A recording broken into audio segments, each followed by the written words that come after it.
tomorrow marks 20 years since 9/11, when terrorists killed nearly 3,000 Americans and left many more with long-term health issues.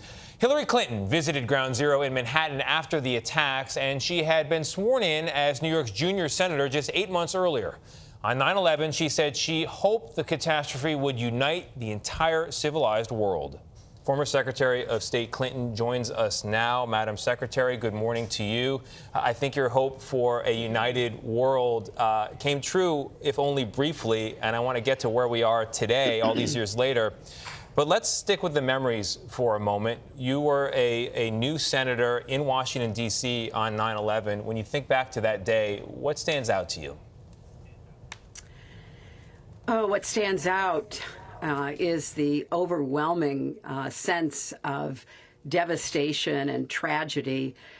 I was on my way to the Senate for a hearing about improving education. Actually, Laura Bush was scheduled to testify when the first plane hit, and after making sure that my entire staff was safe and that they could relocate out of the capital area so that we could begin working.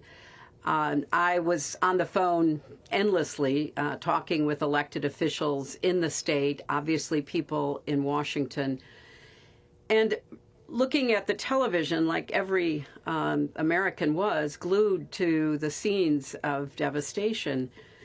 But I have to tell you that when I went the next day with my colleague, Senator Schumer, we were the only plane in the sky other than fighter jets that were keeping cover over New York and other parts of our country.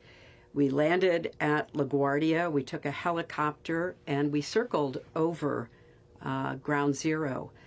And I cannot imagine anything that looked more like the gates of hell. I thought I'd be prepared because I'd seen it on TV, but the TV screen contained it. And circling over it was something that I think about and will never forget. But then quickly, we had to support our first responders, other emergency workers who were running toward danger, not away from it. We had to support the families whose loved ones were literally lost in a second. We had so much work to do, and in a way, it kept me going in the face of such overwhelming tragedy. And of course, we were concerned that there might be more attacks elsewhere in our country. And really, it's the people who I met, that I worked with over those years and still today. I was interviewing some for my podcast that reminded me of the heroism and determination and tenacity. And as you said, the overwhelming sense at that time was of unity. And it really was an incredible moment of the country and the world coming together. Yeah, Madam Secretary, I don't think unity would be a word that people use to describe America today or the world today. Those attacks changed us in more ways than we can enumerate. If you had to pick one or two, what are the biggest changes to our country, to the world, because of what happened on 9/11?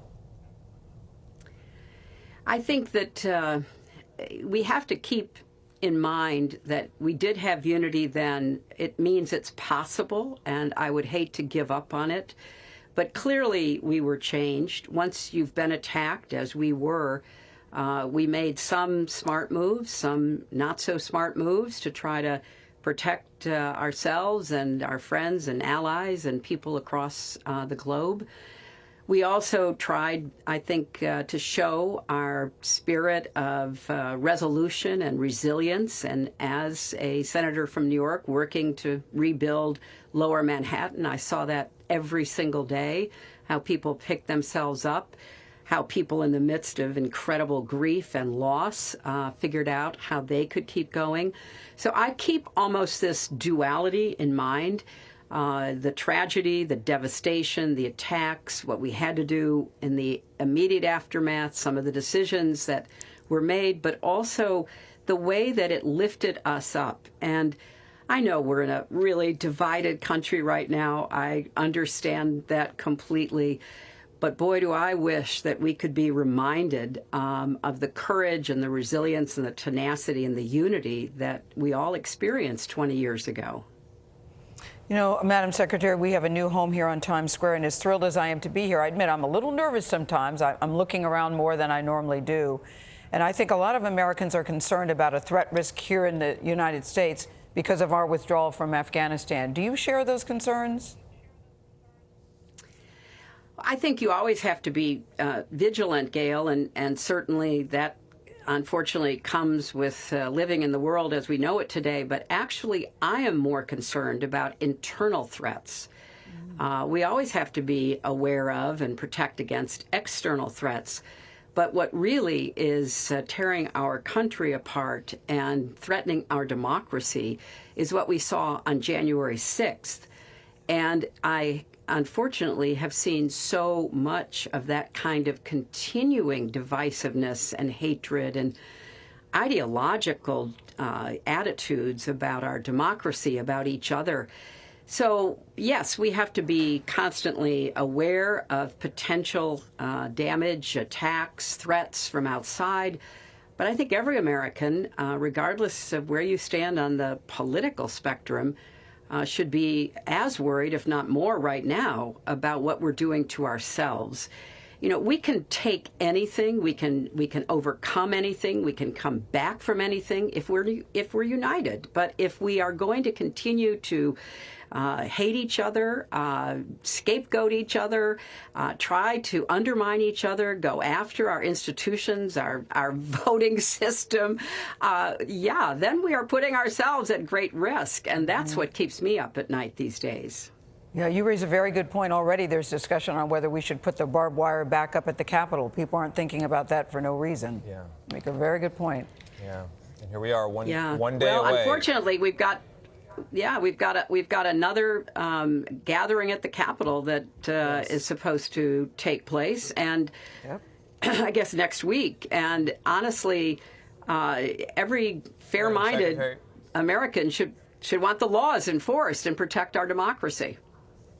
Madam Secretary, you made a really good point earlier about how 9/11 was so big. It was really bigger than TV, but we're doing our best here to memorialize it today, 20 years later. Thank you for helping us in that effort. Thank you. Thank you all.